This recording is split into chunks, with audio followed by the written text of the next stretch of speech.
Distinguished participants, ladies and gentlemen, I hope you had a great lunch. Apologies once again for the delay. We'll now start the plenary session 3, Inclusive Institutions for SDG Implementation, Ensuring Inclusion and Participation in Decision-Making of the Poorest and Most Vulnerable Groups. Without further ado, I would like to introduce Mr. Artemi Izmestiev, our moderator of this plenary session. He's a policy specialist at UNDP Seoul Policy Center. Please welcome Mr. Izmestiev with a big round of applause.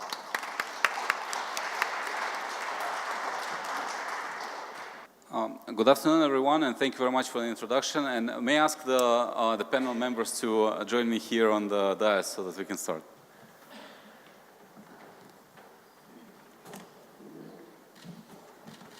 Welcome. So we have a very interesting topic in front of us, and in the introduction I just wanted to say that the Agenda 2030 and the Sustainable Development Goals that we have so visibly displayed around us, during their agreement by the world leaders in 2015, it was also agreed that they will be met for all members and segments of all societies. As such, the central slogan of the Sustainable Development Goals framework is leaving no one behind, which is a very ambitious promise and a very and a very good message as such. But of course, it does come with a number of challenges, and one of these challenges is the challenge of data. Talking to some of you, I can see that a lot of countries face different issues in relation to data that is so essential for identification of who are those marginalized groups. Some countries struggle with data consistency, quality. Some countries struggle with basic availability of such data. And with data, we, of course, also have the challenge of metadata as such. We need to understand what to measure, particularly in the situation where vulnerability and marginalization essentially changes over time. The groups that we can see vulnerable now may be not as vulnerable next year, and the other way around. So the goalposts are moving.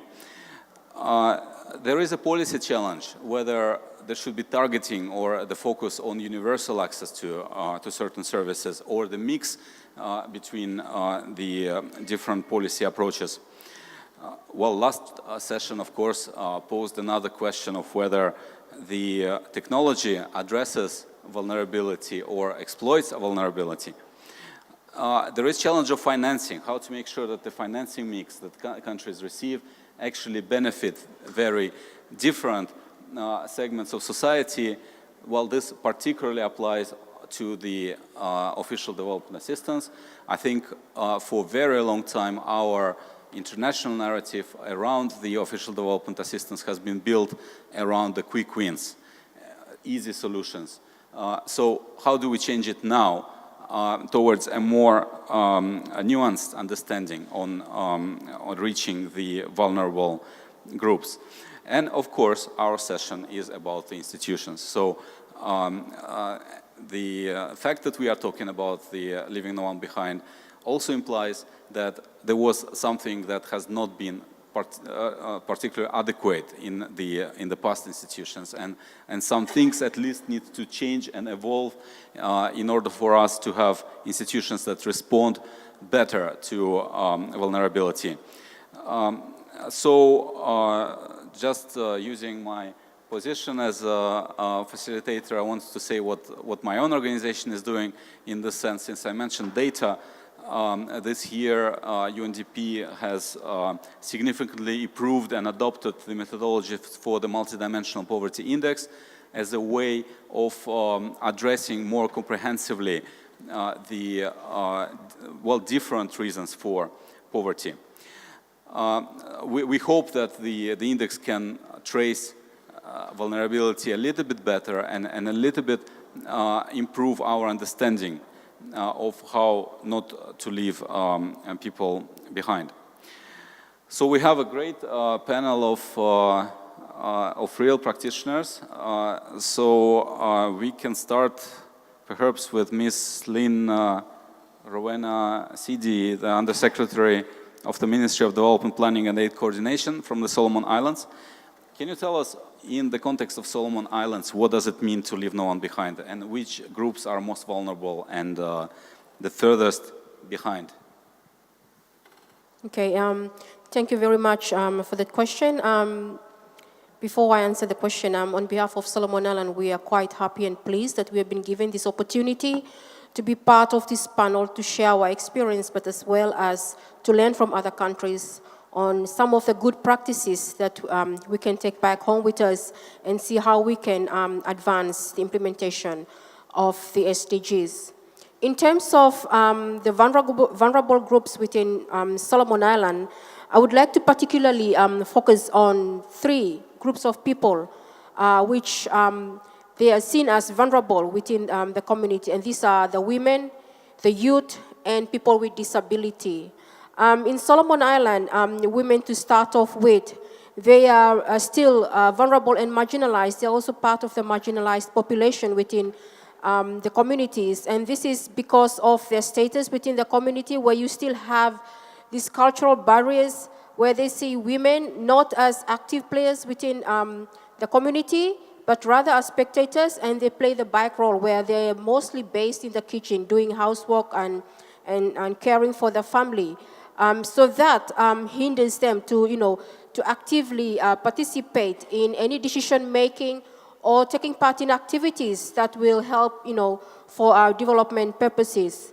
Even though women are the ones who are the direct victims, or they suffer the consequences of different decisions that are made within the community. So women is one of them. Youth in Solomon Islands, the population of Solomon Islands is around 600,000+, and we have a very broad-based population that consists of youths. So 75% of the population are mainly youths, and you can imagine that. Youths are at a stage where they are at a transition stage where they're very adventurous, and that makes them quite vulnerable because in the community they tend to be very adventurous, so they explore things and sometimes without any support given to them to guide them in terms of their development.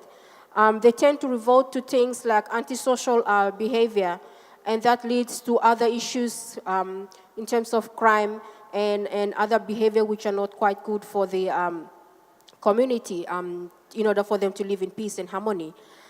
So that is another group. The other group which is quite lagging behind are people with disability, because in the community, people with disability, they are seen as being incapable of doing anything, which we all know they are not. They are capable. They can still do things. But this cultural norm and the stigma that exists within the community puts them in a position, that they see themselves as being less important as compared to the other population within the community. So that hinders them, to be active players and partners in terms of development activities. So these are basically 3 of those vulnerable groups within the Solomon Island context. Thank you. Thank you very much. And Brian, can you tell us a little bit about the similar considerations from Malaysia's point of view? Okay, in Malaysia, it's a little bit different. It's a higher middle income country with 30 million population, and the issues are very different. So for me, and let me be very clear, I don't speak on behalf of the Malaysian government. I come from a civil society, corporate funded movement called the Make It Right movement. And we are established by the largest private legal school in Malaysia. And our purpose is to bring education and change to 1 million people in Malaysia. That's our purpose. So we don't have any government caveats. We are free to do what we want, which gives us a lot of freedom and the ability to make a big difference much faster with no disrespect to any government institution here. Yeah? And our area, what we believe are the 4 areas of marginalized communities. Number 1, disabled, which include people living with rare diseases. For example, I have a staff. Rachel, who is less than 1 meter tall. She stopped growing at the age of 4. And she's under medication now, and it costs $7,000 a week for Rachel to get her medication, her enzyme therapy. So we look at rare disease and disability as a similar issue, number one. Number two, Malaysia is one of the top countries in the world to accept refugees.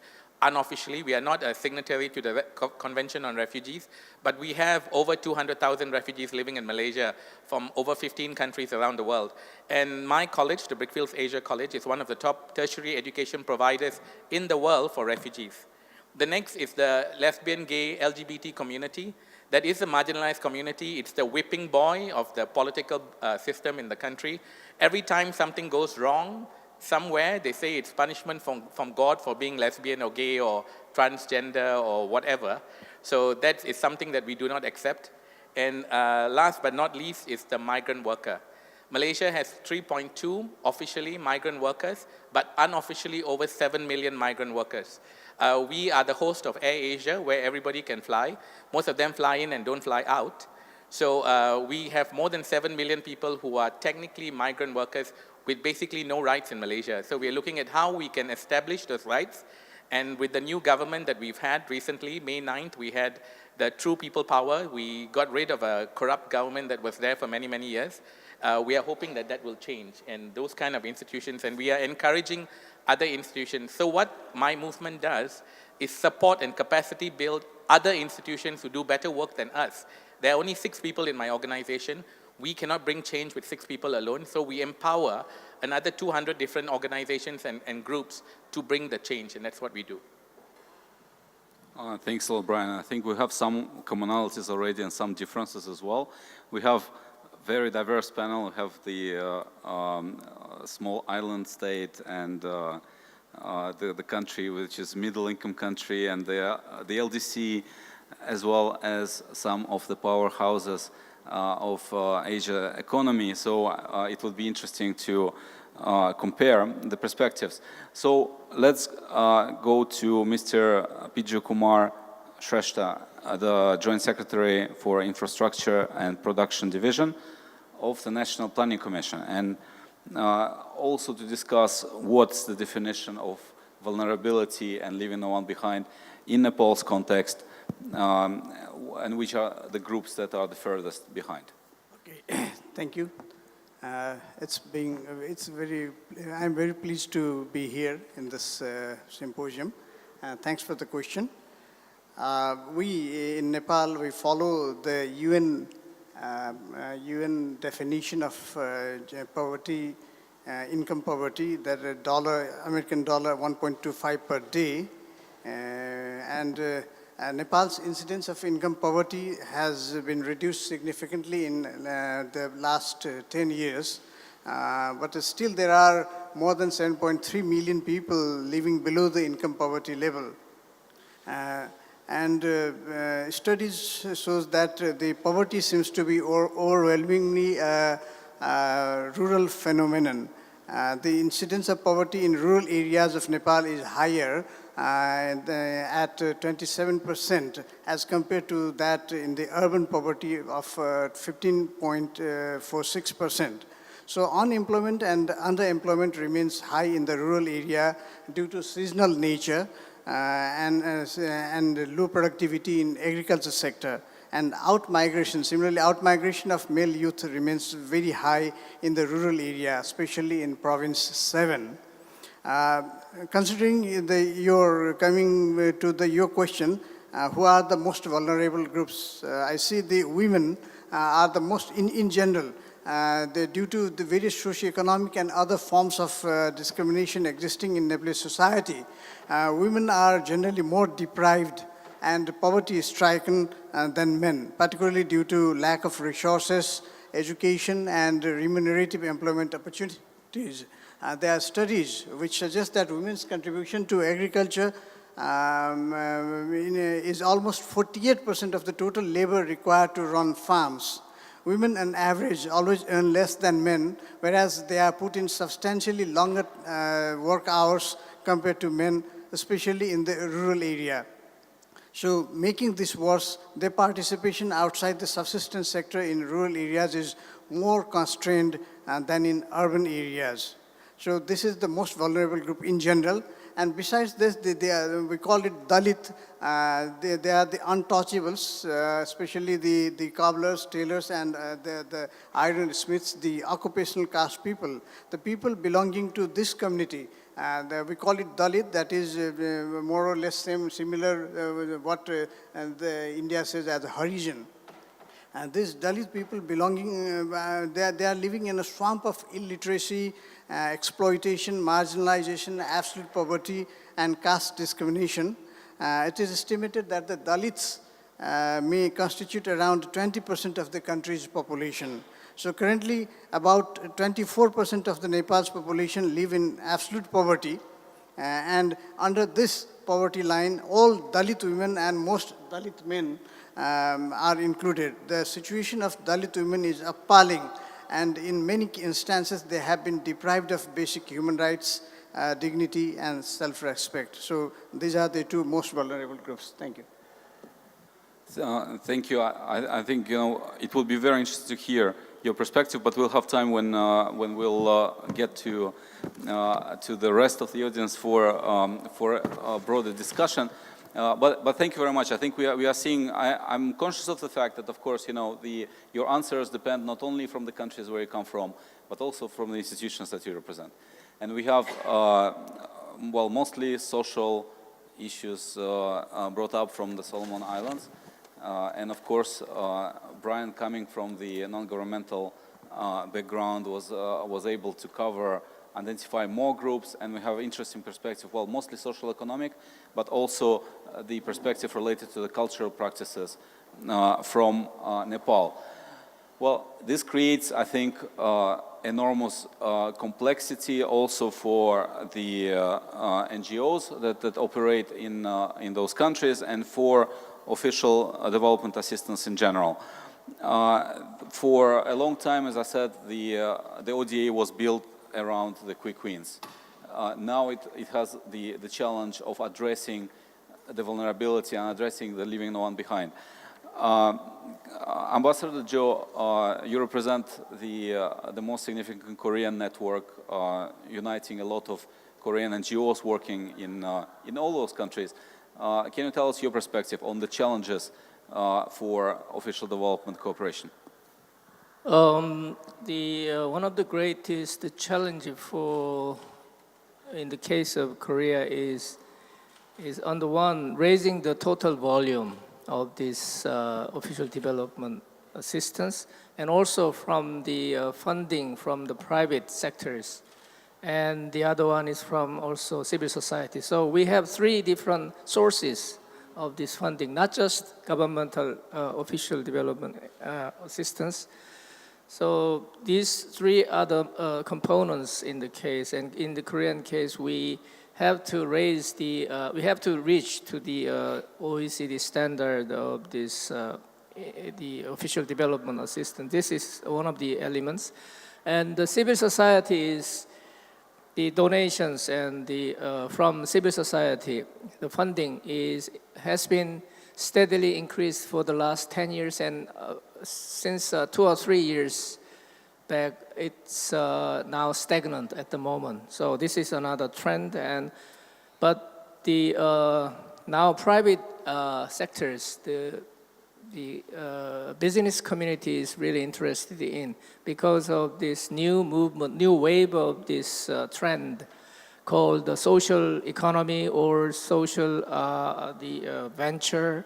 And there's a lot of names, but it's basically a combination, the fusion of this non-profit and profit. So this, I think, is one of the challenges.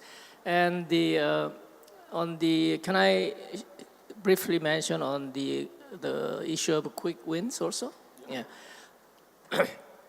I recently, the focus on quick wins, how can it be reformed? This was one of the issue that I thought about for many years, and I think I got one this like a very important solution that I think should be raising the ratio of the government official development agency to and through civil society NGOs, because I have made a comparison because I was in the public service for more than 30 years, and I also was implementing from the government perspective as a government officer in the public service. And also as individual basis, I was working as an NGO also for about 15 years. And so during during weekends, I was working as my individual capacity in the NGO.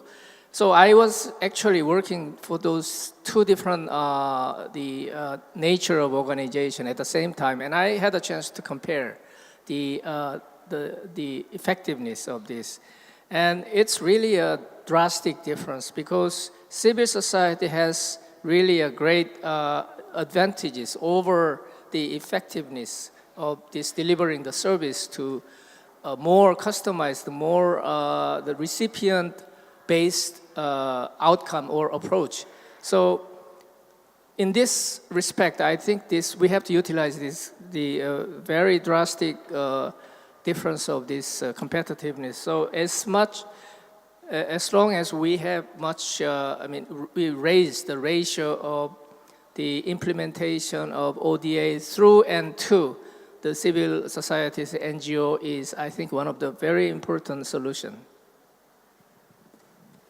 Thank you very much, and I cannot agree more on the issue of the need for greater engagement of the NGOs.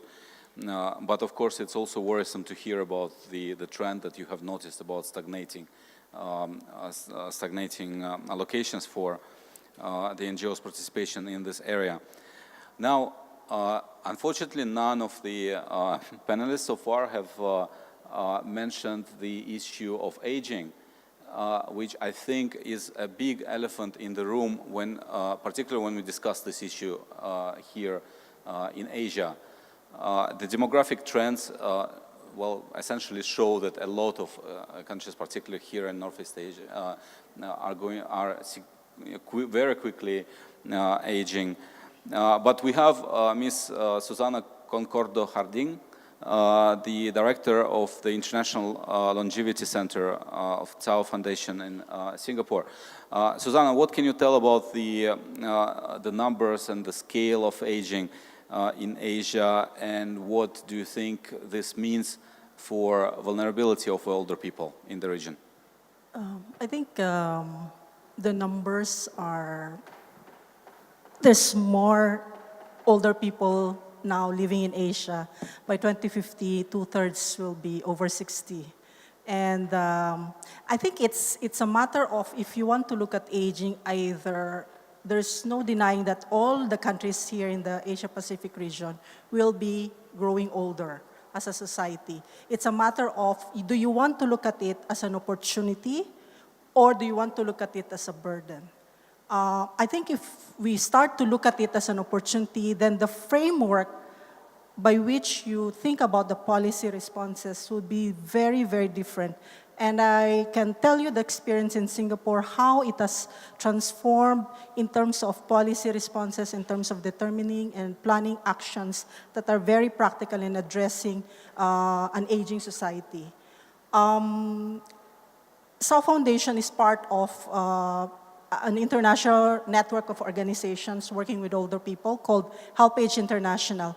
And even in the SDG formulation, as a network of NGOs, we have been advocating for the inclusion of older persons in all the 17 agenda. Unfortunately, it was not there, but at least there's the no one left behind. But I think it still doesn't sink into the policymakers that there is opportunity in having more people, older people in your midst. And we have, like this morning session around the Internet of Things, technology. I don't even know if you have even thought of where are the older people in this Internet of Things. Have you thought about their potential in being part of it? how far are they in terms of that? So I think I think that's where the vulnerability and the thing. So I think certainly older people and older men and women, both older men and women, are vulnerable and are not as clear in the sense of being mainstream in all the 17 agenda of the SDG.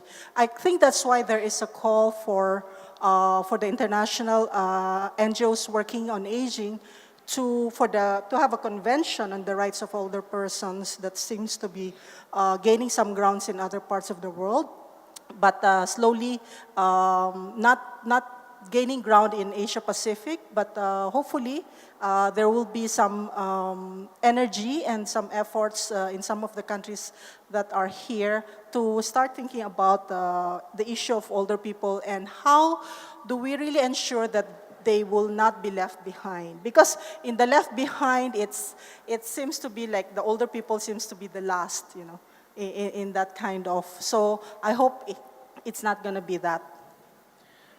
Thank you very much, Susanna. Also, thanks for bringing us back to the previous session's discussion and the discussion on the technology as a potential solution or technology as a potential problem.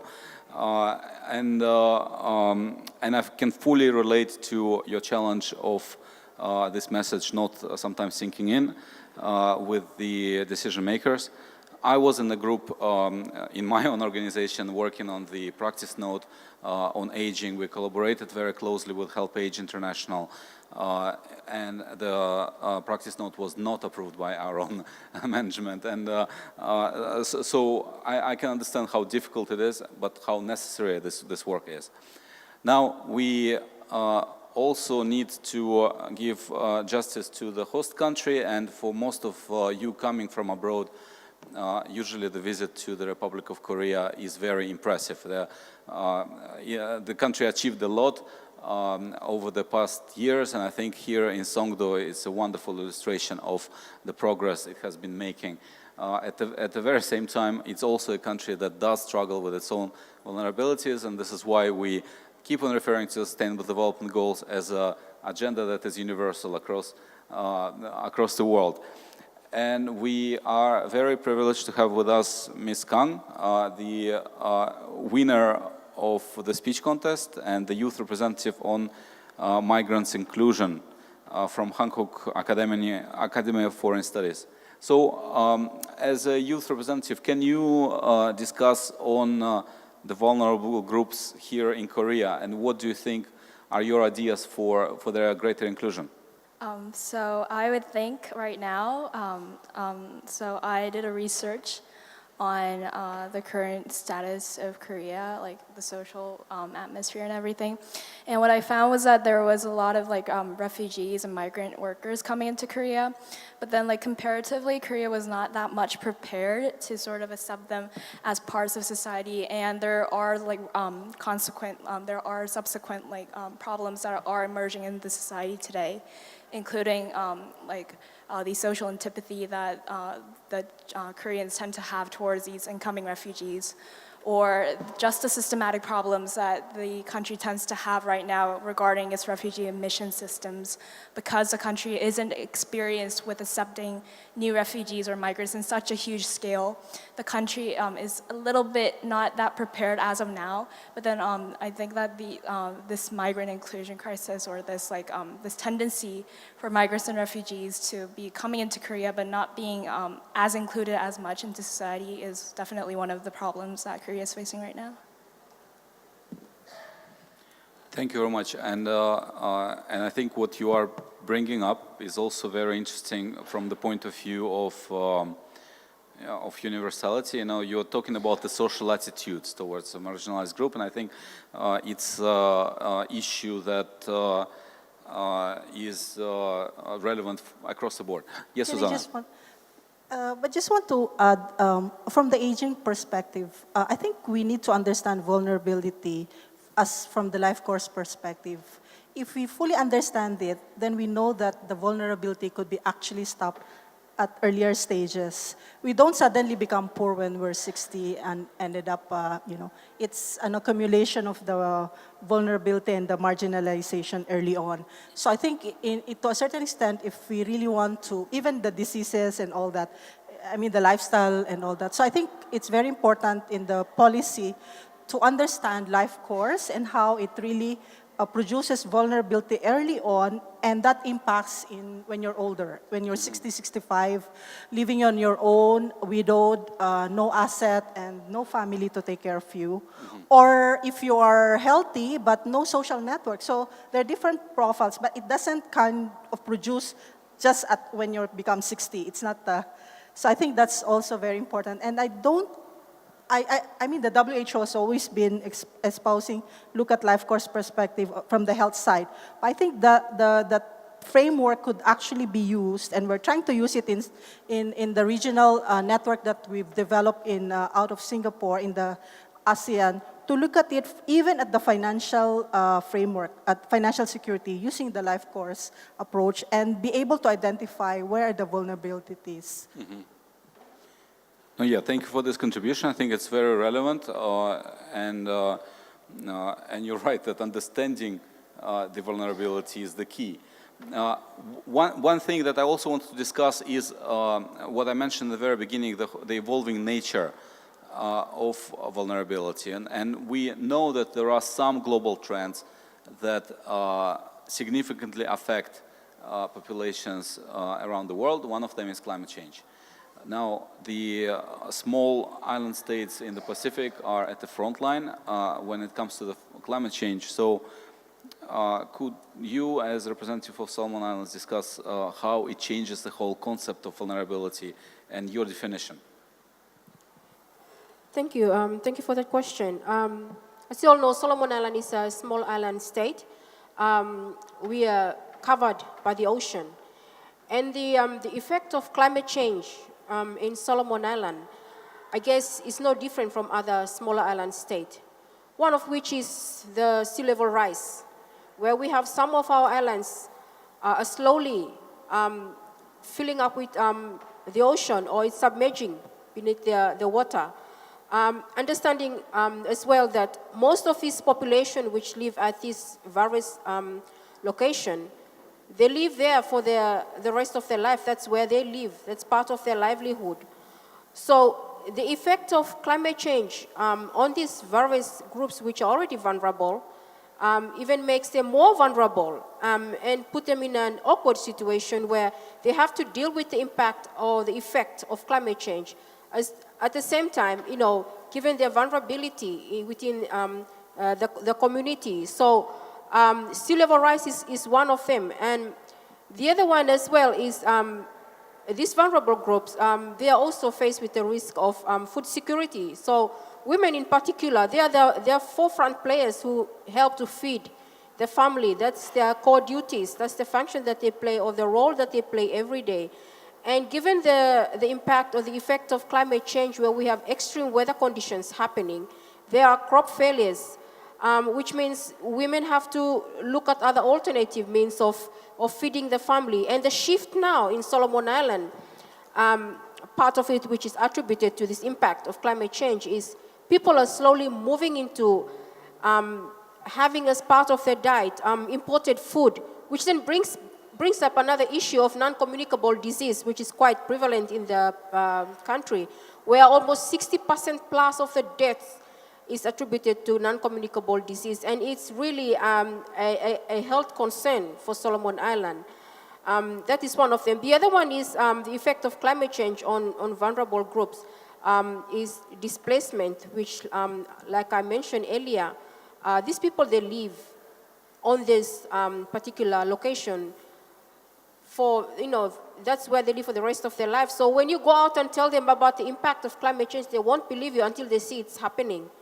And that requires a lot of attention, not only from the government, but a collaborative approach from other stakeholders to help out in terms of assisting people who are dealing with the impact of climate change. So with climate change, there is also mobility, where you see a lot of youth, where, because climate change limits the opportunity So they all move to certain location where they see as having the opportunity. And then there comes up the issue of overcrowding within a particular location, which results in squatters. People being displaced and just become burden to other family within this various location.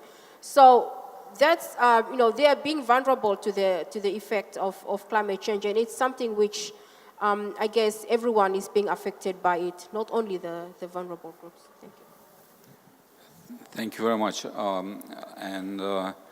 This powerful image of the sea rising and people being displaced is obviously a very powerful illustration of the problem of climate change. Another picture that I can easily visualize is the glaciers that are becoming smaller. I came back from Nepal last week, and I want to turn to Mr. Shresh once more to discuss what the government can do in terms of reducing vulnerability, and how do you address it from the planning perspective, from the perspective of the Commission where you sit. Conflict country, and we have several pending challenges. Nepal just moved from the unitary system of governance to the federal system very recently. 3 years back, we had a promulgation of a new constitution. So in this concern, the government is trying to cope up with the problem of minimizing this vulnerability of the women, particularly women, and the other vulnerable groups. For this, the newly promulgated constitution has enshrined 32 fundamental rights. The right, among them, the right of the deprived groups of these women and Dalits are covered to participate in the state mechanism on the basis of principle of proportionate inclusion. That is one, how government is moving towards inclusion. And similarly, several constitutional bodies has been formed by the constitution, such as National Women's Commission and National Dalit Commission and several others. And besides this, the various other programs, such as the skill development program, scholarship program, credit and employment generation program, and the reservation, particularly on the education and employment on public sector for the deprived groups, are carried out. So it is very necessary to remove the gaps that those prevail among various caste and regions in economic, educational, and health spheres. So efforts have been focused on providing fruits of development equally to deprived class, community, and region by bringing them in the development mainstream. And Constitution of Nepal has, realizing this fact, adopted the policy for balanced, environment-friendly, quality, and sustainable development of infrastructure for all. And in addition to the regular development works carried out by this federal government and local authorities, some special targeted programs have also been launched in the past in Karnali development region. Karnali is the region where the incidence of poverty is very high. It's in the western upland. And besides this, there are some other targeted programs for poverty alleviation also, and some social security program for single women and elderly population. And it is also necessary to ensure the equitable development with equal access to available resources and opportunities in accordance with the concept of the balanced development of different provinces, while distributing authority of natural resources among the federal, provincial, and local governments in federal context. That's how government of Nepal is trying to move ahead in ensuring the inclusion of the vulnerable groups. Thank you. Thank you very much for describing what the government can do, and particularly in this interesting post-conflict context. I will get back to that, but I wanted to give the word to Brian. He represents the non-governmental organization, and it will be interesting to hear from his perspective on both of the roles of the state institutions and non-state. If you're looking from the fact, Malaysia actually is one of the top 10 tourism destinations in the world. 28 million people visit my country every year on average. Now, we don't have enough people to work in the tourism industry, so we take a lot of workers from ASEAN, from the Philippines, because they're very well known for their frontline management. And we bring a lot of workers from Nepal, Bangladesh, India. Now, the moment climate change happens, and for example, the big phenomena we have in Malaysia is the haze, where for months there is a cloud that hangs over all of peninsular Malaysia. Now, what happens is that tourism drops, and the first knee-jerk reaction that happens is that the foreign worker is let go. Now, some of them have taken loans from a loan shark in Bangladesh at the tune of $5,000, $10,000, where they have to pay back double. They come to Malaysia to work, and then the moment there is climate change and it affects the tourism industry, they are the first people to be let go. Now, what happens to all of them? It's got a knock-on effect back in their home country, because they are no more sending money back to the country. Because they are not protected well enough in my country, they are vulnerable. So what can be done to deal with this kind of people? Now, the new government, there is hope that we look at the humanity of being a migrant worker and the fact that Malaysia cannot survive without the input of a migrant worker. But how many of the people in themselves realize that the reason why Malaysia is so popular is because the food is so cheap, and the food is so cheap because we have cheap labor, right? And that cheap labor is gone tomorrow, the moment that we don't maintain them well. So how long is this going to last? And there is a practical angle to the whole thing. Talking about climate change, I think many people, I'm sorry to say, don't really care. But telling them tomorrow your food will cost double because we don't have the migrant labor to serve you anymore, maybe something that they will realize and learn to respect a little bit more.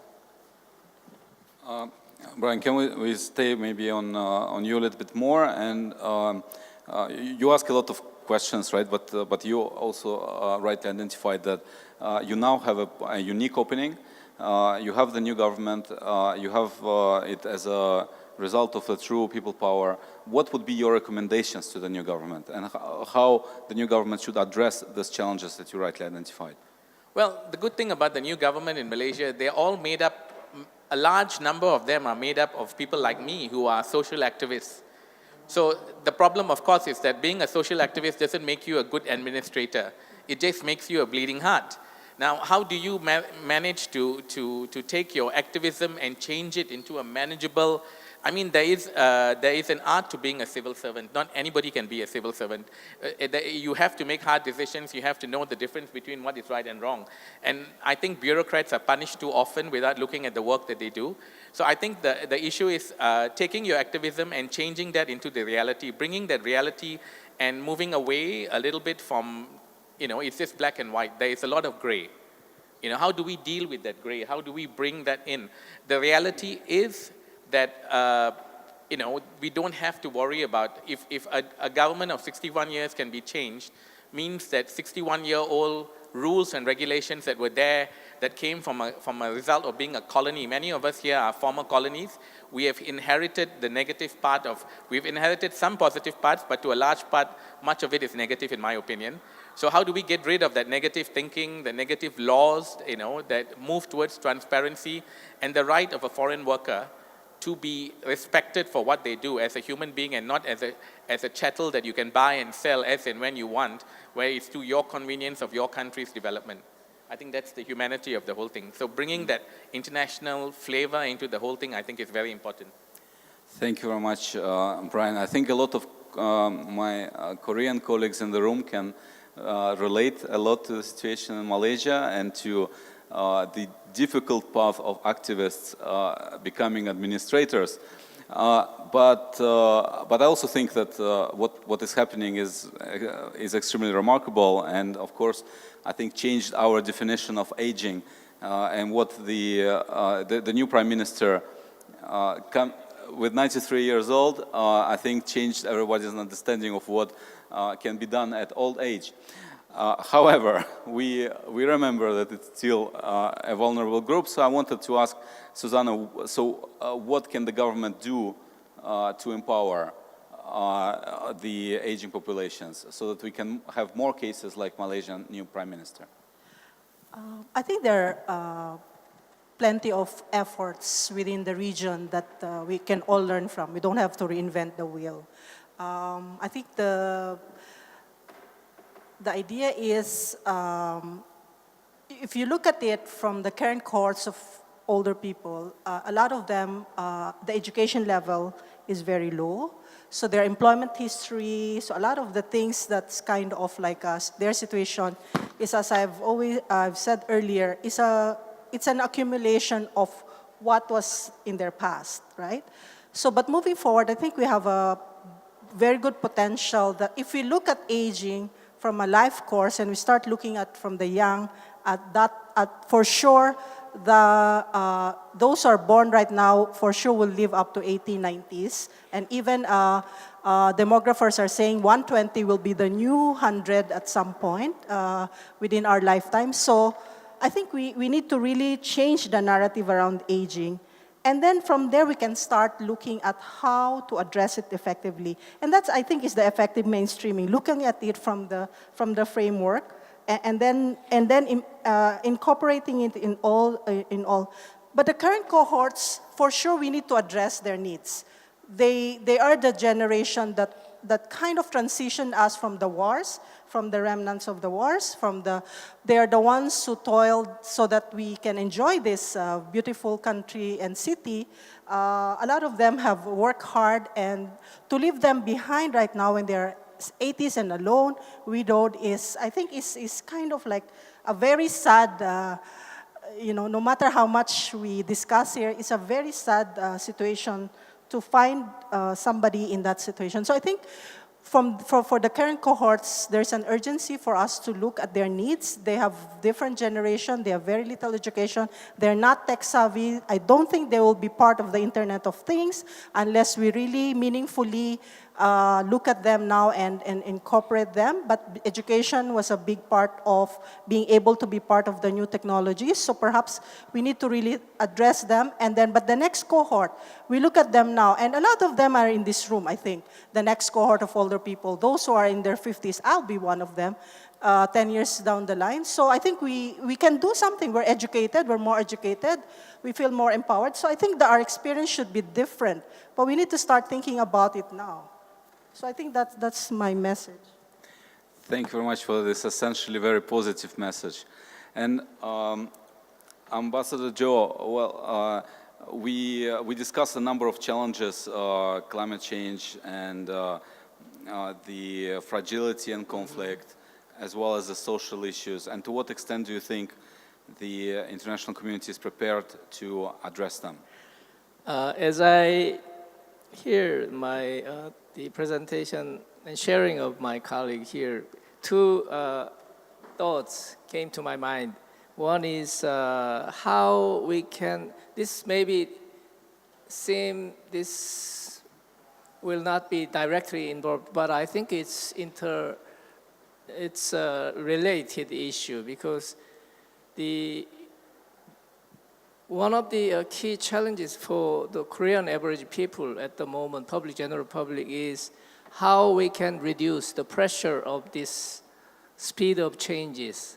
And because of this huge and rapid change, Korean people usually are becoming more and more inward-looking, rather than, they don't have any space to think about and look at other people around them, because they are so preoccupied their own agendas.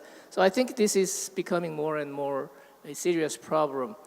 Because of this tendency of this inward looking, they do not care about what something which is not directly related. For example, the climate change issue, because it is not, the urgency is quite different. The level of urgency is different. So when I try to raise the awareness of the Korean general public, I have an obstacle that they do not even want to listen to the issue. They don't care. So I think the tendency of this inward looking and becoming more and more pressurized.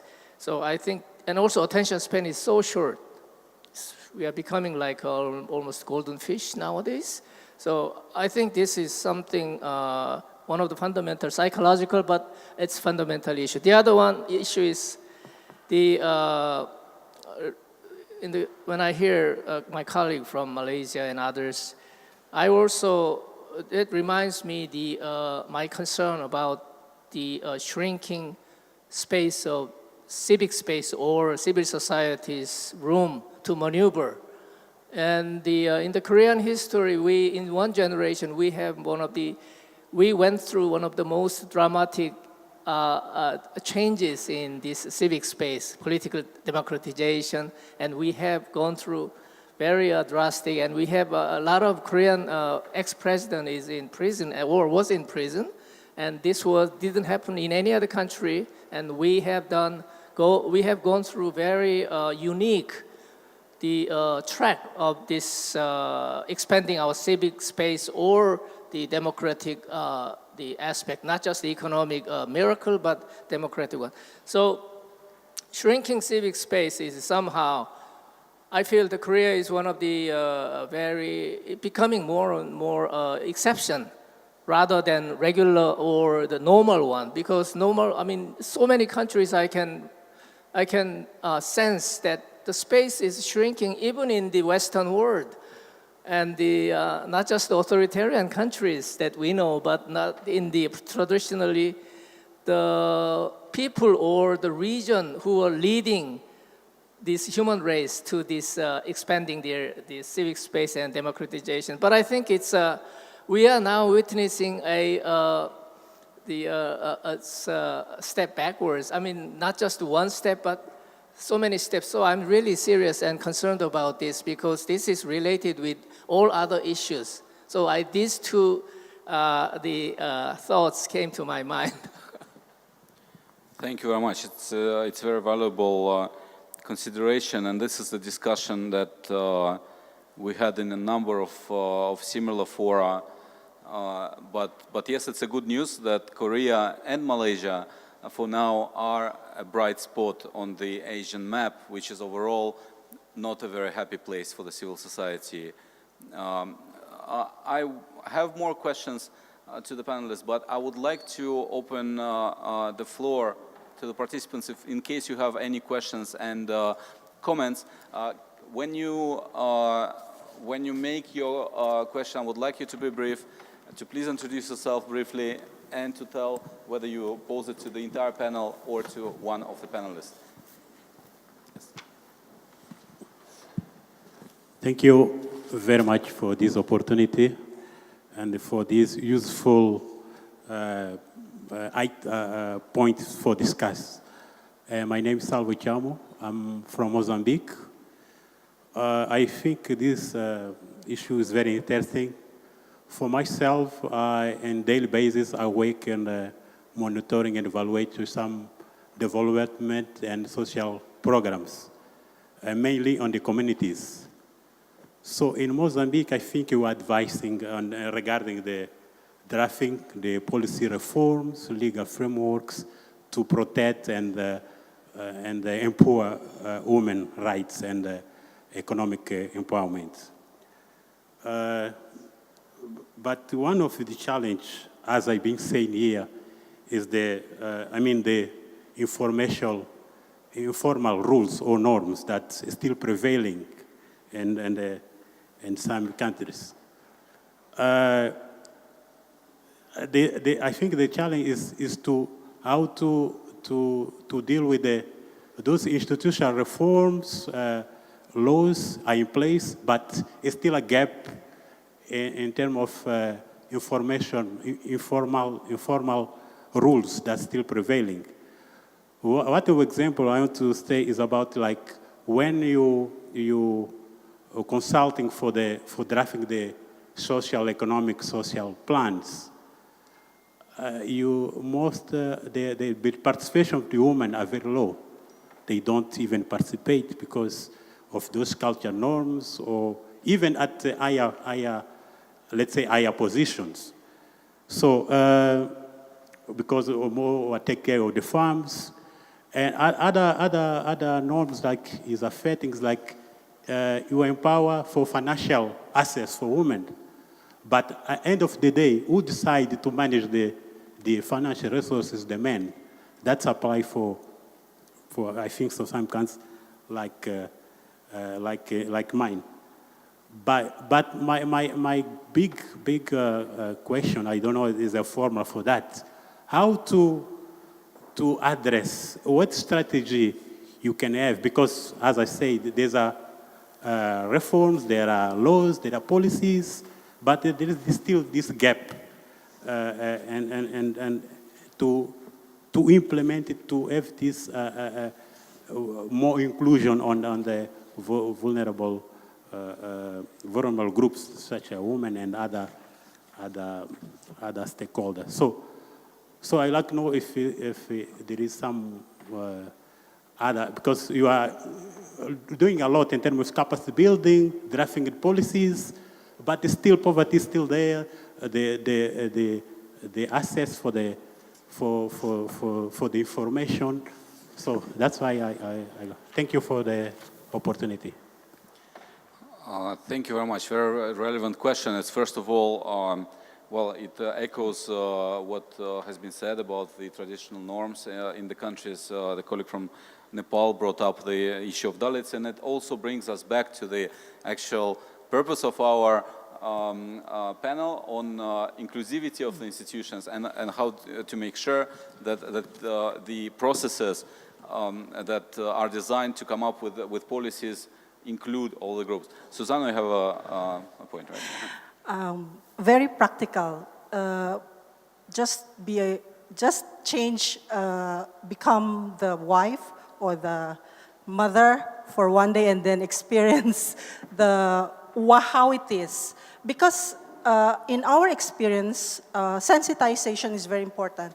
The norms and the rules are all man-made. We could always look at it. Any norms that doesn't support SDG should something that we should all collectively work towards how to eradicate those.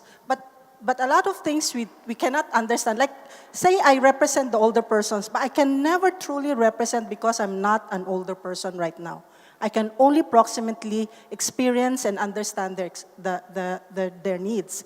So I think that starts with that. At the individual level, learn what it is that you don't know about, the sensitivity around it. There are training around either gender sensitization or aging sensitization, and we run it through the Civil Service College in Singapore.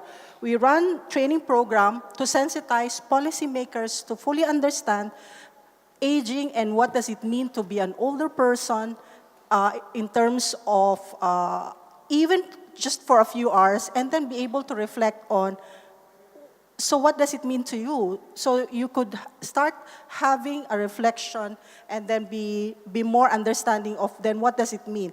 Of course, it's not going to be able to really one day just become an advocate or transform yourself, but at least that's a good start. Agencies, and we've done we've trained from directors and up. And even those even those that are not directly related to aging, like say those in the military, they came for the training, then they say, okay, if we don't have enough younger people, so what kind of preparation, military preparation should we have? What kind of defense? So there are ways that you could actually understand the impact of all these things, but it starts with the sensitivity and understanding what does it mean to be a woman, and to be an older person, or to be disabled, even those with disability. Of course, the more difficult are those that are really entrenched kind of cultural, like the Dalits and all that. But I think we can, because those are norms. They're not cast in stone. Yeah. No, yeah, thank you very much. I have Brian and then Mr. Shrestha. In Malaysia, the Make It Right movement supports various women's groups. So for example, what we do is we provide microfinancing at no interest, right? I think the government institutions are fine. They have their policies, they have their programs, they try to help the community, but it doesn't mean that suits every community. So what we do is we empower this group of women called Women of Will. It's an NGO in Malaysia, and they support and train 600 single mothers who have been abandoned by their husbands and not being given their alimony. So they are left with the children. How do they survive? So they are trained on how to be entrepreneurs. So what we do as the Make It Right movement, hosted by a law college, is that we offer the training space. We offer our trainers to come and teach them how to run simple accounts, how to register a company, the cheapest way to register a company, how do you keep accounts, how do you follow the law. and run a business. And then the women are mentored by professional social entrepreneurs who have been already running the business. So this is a practical aspect. I think government programs are fine, but sometimes government programs cast fear in people for some unknown reason. The moment it's the government, it's something to be scared of. I don't know why. So that's why civil society must add in by providing an alternative. And I think civil society, if your programs don't work, you don't get paid. So there is an efficiency issue that we wouldn't fund Women of Will if they weren't efficient. So the Women of Will has an output to be efficient more than a government servant is encouraged to. So in that sense, I think there should be an alternative between government service and civil society offering training. Then either or you can fit into one, I think. Yes, Mr. Shrestha. Yes, thank you. I appreciate the very excellent contribution by our Mozambique colleague. Nepal also do share the similar situation.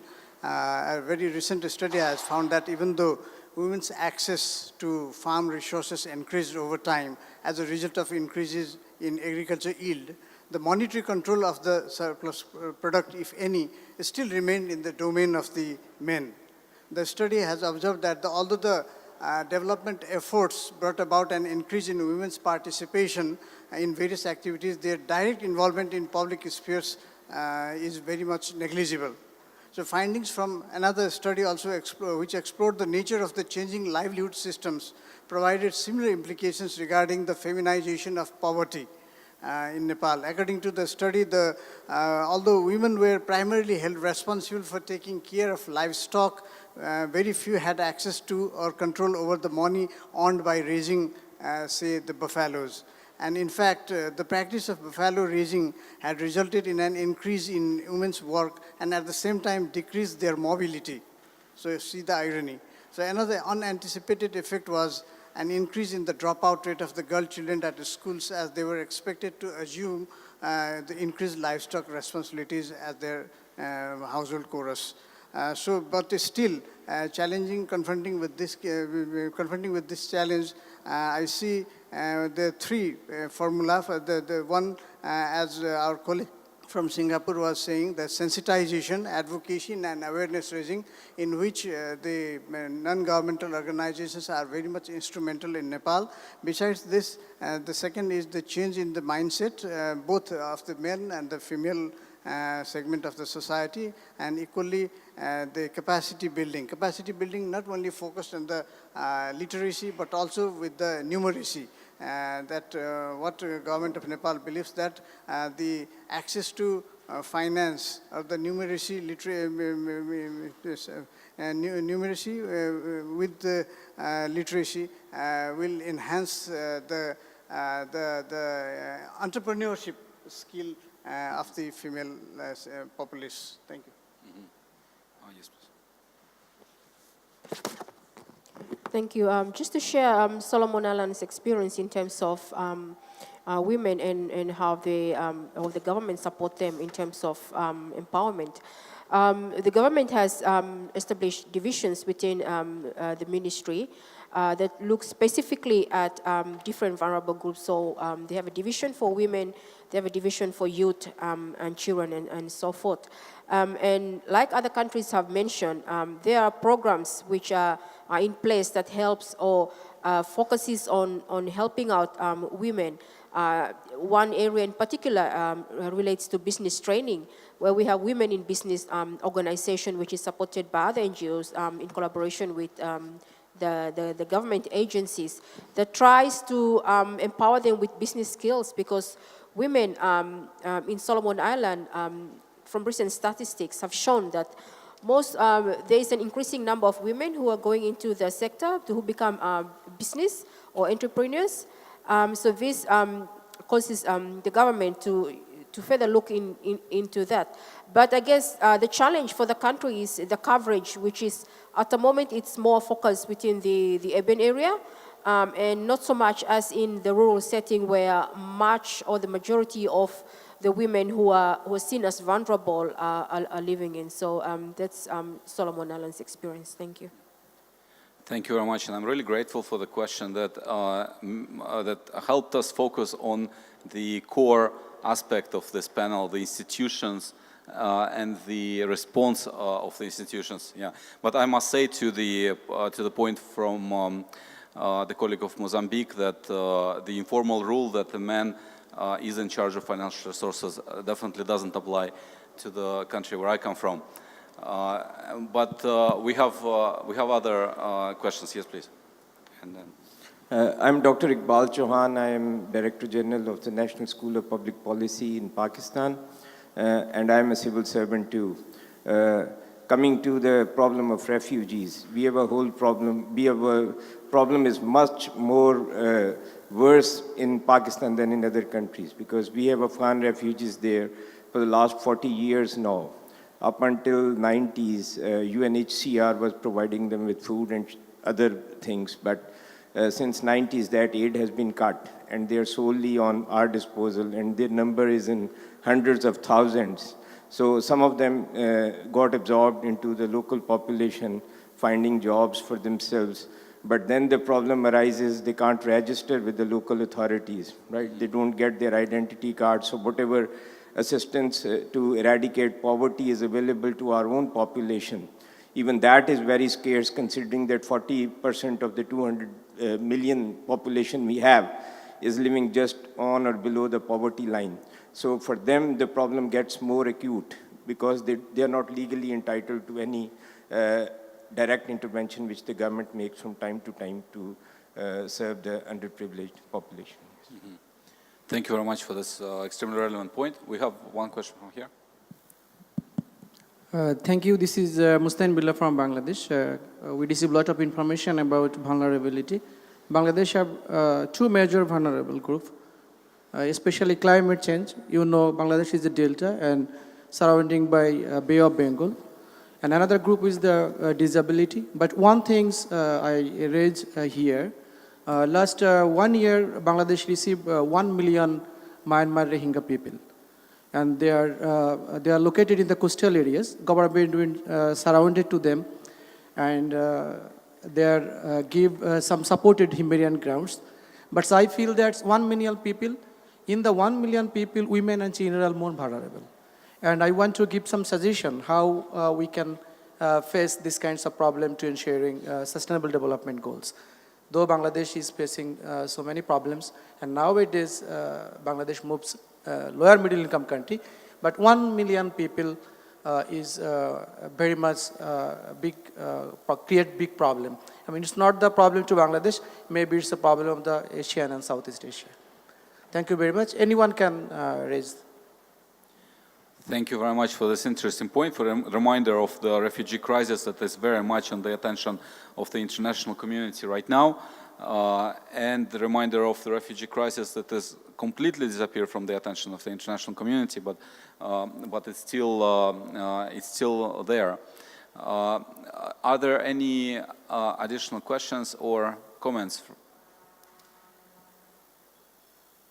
All right, I don't see any right now, and I'm looking at you, Brian, because of your direct experience with the migrants and the refugees. Actually, my college, we take in refugee students. 50% of all our refugee students come from Pakistan. So it's quite interesting for us, and we have also a fair number of Rohingya refugees that come in. I just want to actually add on the possibilities that exist. One of the vulnerable groups we were talking about is disability. Now, what we have done in Malaysia is work with GrabCar. GrabCar is similar to Uber, right? In Southeast Asia, Uber has sold its shares to GrabCar, and GrabCar is a Malaysian company that is quite large. And what we have done with them is for all the 475,000 disability card holders in Malaysia, they get 20 discounted rides a month. As long as they have a card, they can go to the app, they can register, and they get discounted rides every month, 20 of them. It's called the Angel Service.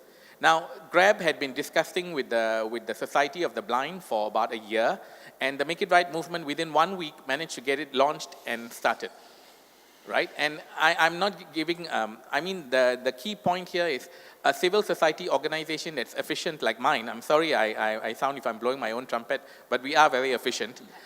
We 5 of us manage 104 organizations, so we have to be efficient, otherwise we don't work.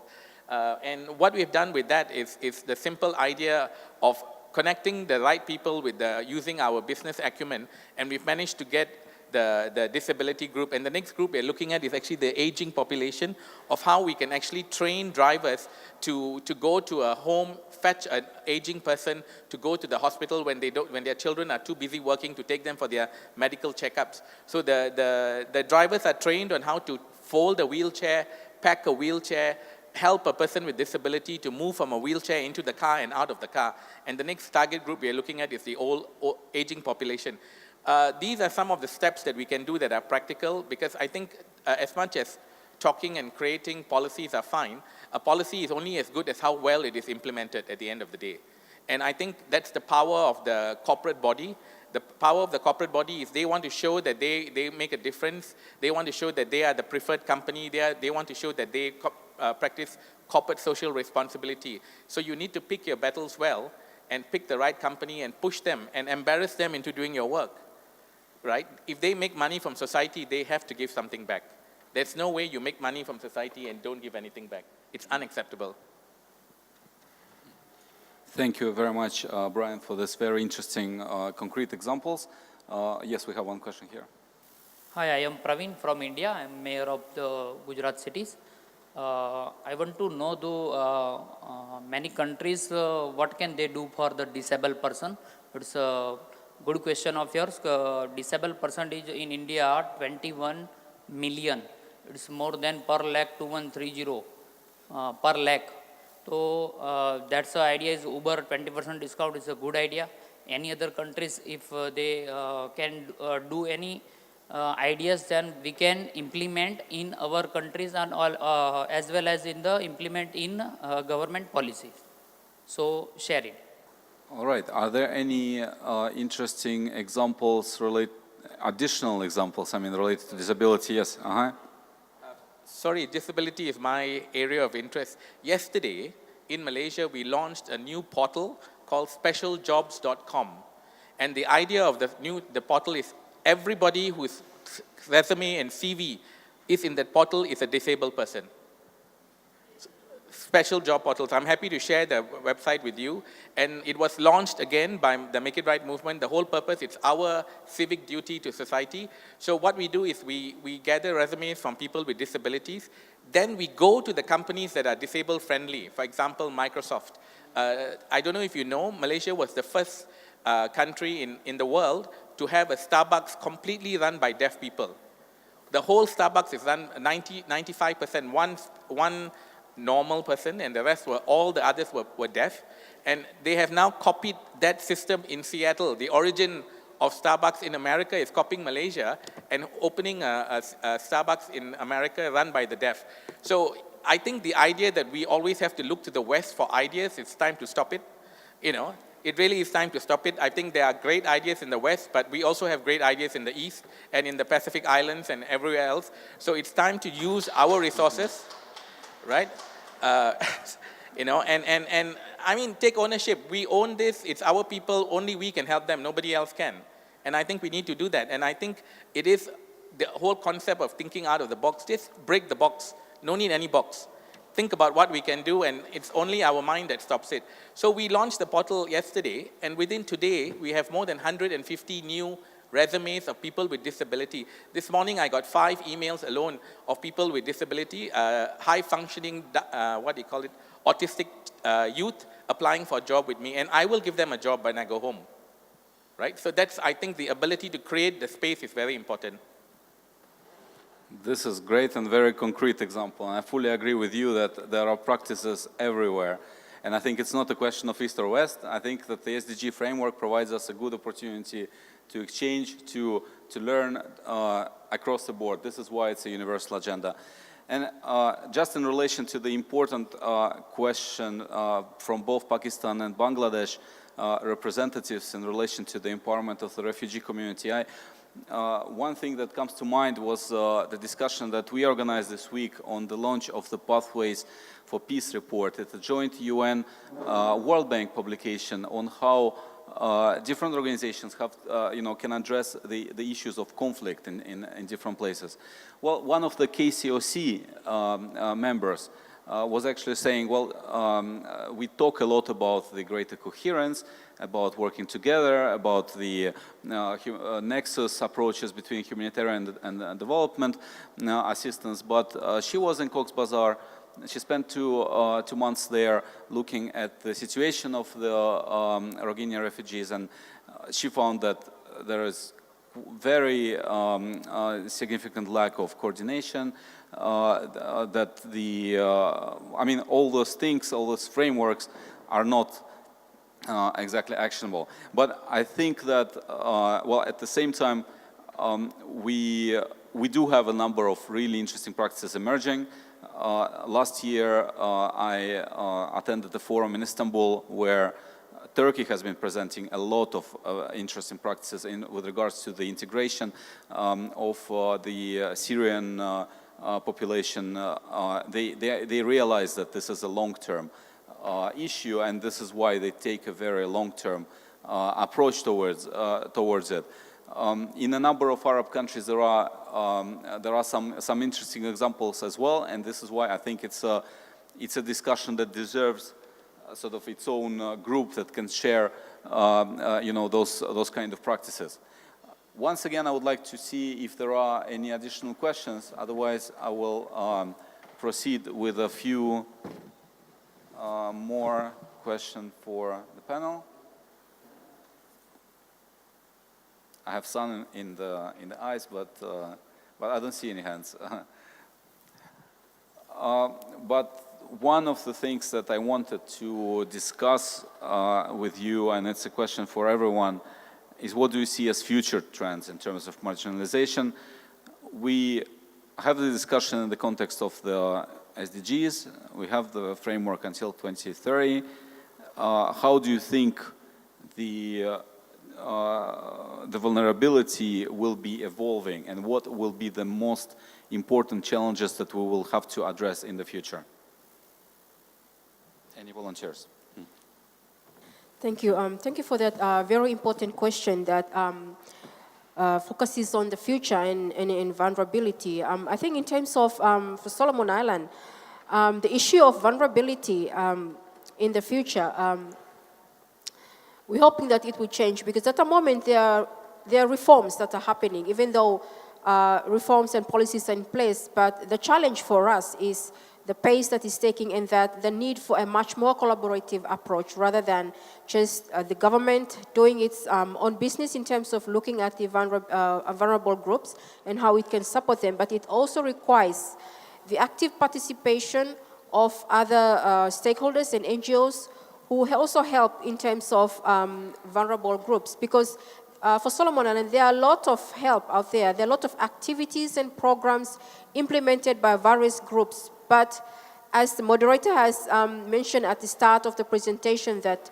data is also a challenge for us, where we don't have the accurate data to really pin down where are the vulnerable groups, where they're located, and stuff like that. So that is also a challenge for us, and it's something which the government will really need to look into on how it can best approach that. So in terms of the future, we're keeping our fingers crossed that we would like to see a decrease in terms of the vulnerability, but that will require a lot of work and active participation of other actors as well. Thank you. For me, I think the future is in social media. The fact is, one of the marginalized communities we talked about, the great equalizer is the internet. Right? It doesn't matter, there is software now for the blind, the software for the deaf. They equalize the playing field in a way that we as human beings can't do it. So how do we use social media to move forward? And how do we use social media to recognize the issues in the first place? I mean, the height of stupidity is repeating the same thing over and over again and expecting a different result. And I think the collection of data, understanding what is the issue that a young person faces and why they behave in such a manner is the only way to move forward to deal with the issue of youth, I think. We have that ability, we should understand that, and with no disrespect again, I think the civil society, the government servants have a fantastic job to do, and it's a hard job to do. But I think there's some areas where they should let go and use civil society organizations and corporates who have a different angle to look at something. And for example, as a commercial college, we cannot survive if we don't have paying students coming to us. The only reason we can take so many refugee students at a discount or for free is because we have paying students. So we have to survive. And for us, that efficiency assures that we give out the best. And I think looking at those kind of civil society corporate partnerships, the Global Compact is one of the UN organizations encouraging corporate social responsibility. The ISO 26000, these are all guidelines that we can use to encourage corporates to get involved, because where the money is, you'll always find people, like ants to sugar, right? So, yeah. Thank you. As I already stated that Nepal is a post-conflict country, and Nepal witnessed a decade-long insurgency some time back. Besides that, Nepal has a very difficult terrain, geographical terrain and geographical area. And also, coupling with these challenges, Nepal suffered a massive earthquake some 3 years back. So there are some several pending challenges. The physical structures destroyed during the conflict period are not yet fully reconstructed. And besides that, the reconstruction authority needs to expedite its operation to complete the post-quake and post-flood reconstruction on time. Last year, it was an election year for Nepal, and the 753 local and 7 provincial governments are expected to expedite many of these social and economic tasks at the local level. Besides that, a progressive democracy which has made globally significant advances on inclusion, Nepal has a long way to go in practicing elements of good governance, such as transparency, accountability, and decent rule of law. The freedom and vibrancy of the press and the history of civic activism has provided a fine counterbalance to shortcomings by branches of the state and created widespread demand among the population for better governance in the coming years. Besides, there are other challenges. As my colleague from Solomon Island was saying, that Nepal also faces the similar challenge of lack of data. Principally, the challenges remain in the disaggregation data, disaggregation by sex, by age, and by ethnicity, disability, and so on and so forth. And besides that, another challenge regarding the data collection is also on the standardization. And that means the definition, units of measurement, and the methods of computation. I must agree here that the data for more than 100 global SDG indicators are not available right now in Nepal. And there are also much qualitative information to be collected, such as perceptions of citizens and public services, corruption and well-being.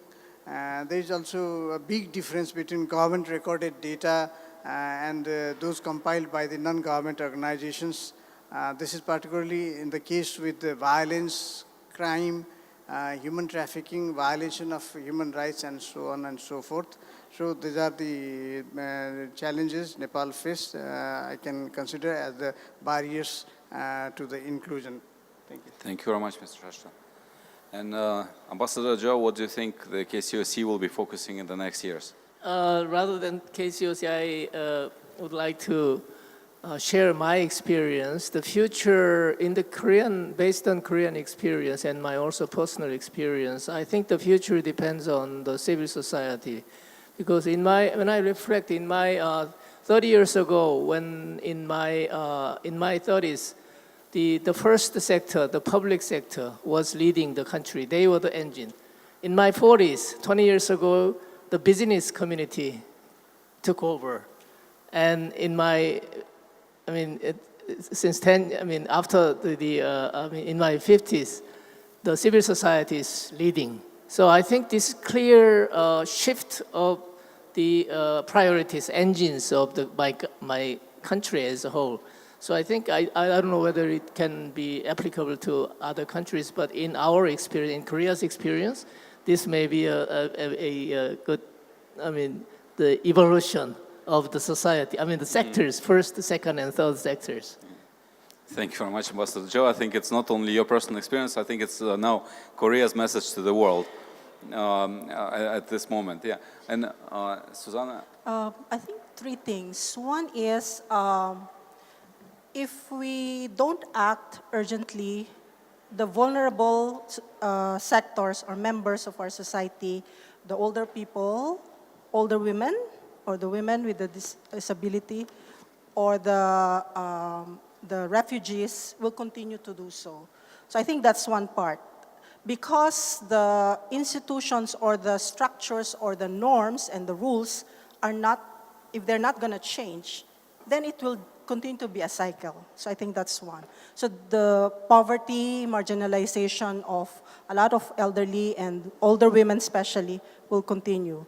The second is, I think the future is around big data. And I hope the private sector, which has been leading it, would actually be, as the gentleman from Malaysia, be collaborative enough to offer those return the profit, or at least work to be able to utilize it, so that then the governments would have the capacity to really understand who are the vulnerable members in their society. All these technologies could help in terms of really identifying, the lady from Solomon saying, we don't know who they are, but we've got so much technology to tell us, can look even into your own house. We cannot even say where they are. It doesn't seem, there seems to be a disconnect between. So I think that's the second thing. The third thing is, I like about the civil society's role. I think the private sector is another future trend. They have not been as widely involved, especially in this region.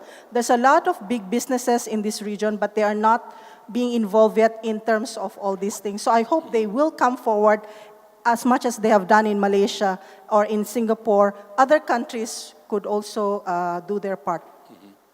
Thank you very much. Yeah. And, Ms. Kang, I think you are in the best position to talk about the future expectations. And you outlined some really significant challenges. And what are your expectations? Do you think they will be overcome? So one of the challenges I found while I was researching about refugees and migrant populations, preparing my presentation and other things, was that there was this great diversity of thought generally. For example, in Korea, you could find just last week, there were protests in Gwanghwamun, the heart of Seoul. And there was one group supporting refugees, welcoming refugees, whereas on the other side, there were people and groups that were opposing them. So even from this physical view, you can see the two groups clashing directly. And that's when I sort of started to think that in the future, there's going to be much more diversity of thought. There's going to be much more social dissonance inside the society. And I guess one of the challenges that the society is going to face in the future is that they're going to have to tackle this dissonance, because in order for any policy, for any their decision to be effective, you need a lot of support, and you need solid support from the society. And that's going to have to come from the majority of the people. But then there's so much dissonance, so you will have to know how to kind of unite this public and generally have some public unity inside society. And I guess that's going to be a very important issue just in the aspect of having refugees come in to Korea as well, because for migrant workers, it's not going to stop. They're not going to stop coming into Korea or basically any other country in the world, because there are some demographic changes that are happening to basically populations worldwide, to the workforce in general. And basically, everyone's also moving around in general, regardless of whether they're fleeing from war or not, regardless of whether they're searching for new places to work. So considering this, I think just finding unity to about a certain decision to sort of tackle and sort of help out the most vulnerable groups is going to be a key challenge for the future. Thank you very much. No, I think your description of complexity that we will have to face and that the institutions of the future will have to face is a great way of summing up this discussion. I can see, Susanna, do you have another point? Yes. Yeah. Actually, one of the things that I just want to add is the future trend is around social isolation. Despite being technologically savvy, we'll find ourselves socially isolated because we are all like living with our gadgets rather than with people. So I think that's one. And mental health. Dementia is within our midst now in Asia Pacific, and it's not being discussed as strategically as it should be done. Thank you very much for this important reminder. I will not try to summarize this very rich discussion. Brian kindly agreed to be a rapporteur, so I'm sure that he will make it right. And I want to ask if Maria Stefania Seneze would like to say a few words on the UN Public Service Award? No. All right. In such case, I just want to ask everyone to give a big round of applause to all the panel for great contributions.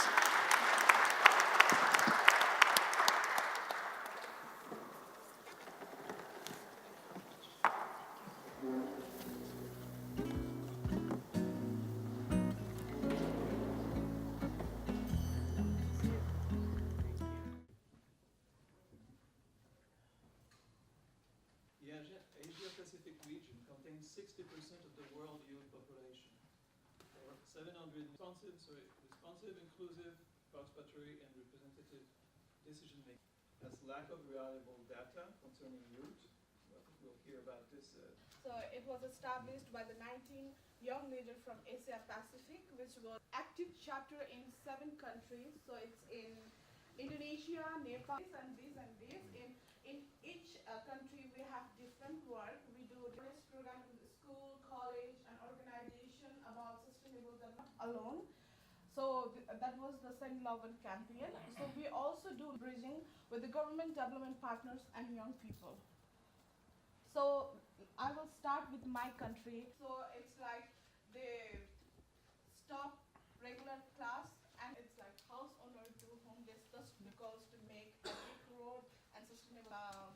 People come from different places and discuss about how they individual can help. In 2012, so we successfully included the voice of the young key population.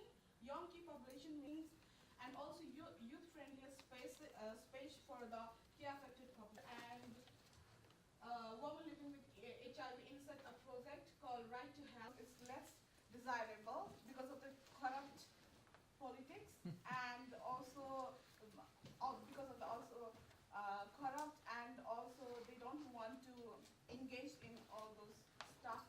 That's why. And the youth of the commitments of youth of nationalism are only in the social media.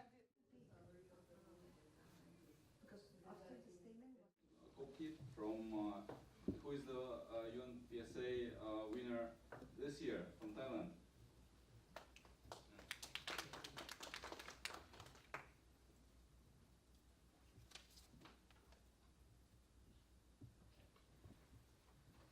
Good afternoon. Thank you for inviting me here. Especially in my low resource area, low resource and some other country is middle income country, and help the woman. Many women die because she cannot afford to come. So it's, if you can do prevention, you can early detection, public health person to help each other to work. So what I did is this, the permanent secretary, not reluctant, he just jumped into this and help and do the same, that probably cut down a lot of patients that can come and be treated. And it used for 3 minutes and then stop for 5. After we put this, 1 year after we put this, we'll sit and work with them under simulation technique. You can see this is a cryotherapy unit working with a cervix, which is in a simulation technique. the CBT is a principle. Why do you do this? I said, cervical cancer, you use your basic pap smear. We still have to use the pap smear. We cannot eliminate the pap smear, but we have to do it by organized knowledge. Use with very very good, very more stage. And from that pre-cancer stage, it can take, depend on the HPV infection. It can be about 10 months, 10 months is 10 years to 12 to 15 years. So, it's very emotional, and the budget is not so many, not so much. So we really need to think about from the policy side, how we can mainstream this, how move them. Okay, then we together, yeah. Thank you for inviting me. Good afternoon, everyone, ladies and gentlemen, which is very far away from here. I took a taxi to a very agricultural province. So we invest in, which is a very small policy, and which policy I briefly explain all of things. Look at the public transportation situation in Jeollanam-do with 1 million decrease. So it's a significant population problem. So the percentage is much higher than at the. Sometimes they even commit suicide. Look at rurals used to get a ride from neighbor's car when they needed to go operation, participating local 35 cities, and so have many different policies for caring elder people. So volunteer system or government officials also have. However, because of reducing population, this short distance bus service also